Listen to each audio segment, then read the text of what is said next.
That was smashed powerfully by Ryan Burl. Downtown for a sixer.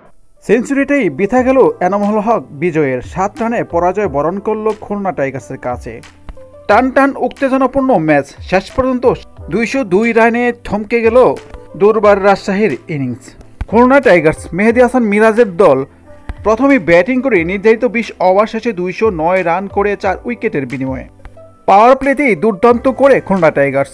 Mohammad Naim 14 বলে 27, মেহেদী হাসান মিরাজ 13 বলে 26, আফিফ হোসেনের দুর্দান্ত 50 42 বলে 56, উইলিয়াম বেসিস্টো 55, মাহিদুল ইসলাম অঙ্কনের 12 বলে 30 রানের ক্যামিওতে শেষ পর্যন্ত 209 রানের বিশাল টার্গেট দাঁড়ায়। দুর্বার রাশি 210 রানের টার্গেটে খেলতে নেমে পাওয়ার প্লেতে 61 রান তুলে তারা। মোহাম্মদ হারিস 15, জিসান আলম 30, ইয়াসির আলী 20, রায়ান বাল 25, সবকিছু ছাপিয়ে 57 বলে সেঞ্চুরি করেও শেষ পর্যন্ত এনামুল হক ম্যাচটি হেরে গেল। শেষ পর্যন্ত 4 উইকেটে 202 রানই আটকে যায় এনামুল হকের দুর্বার রাজশাহীর ইনিংস।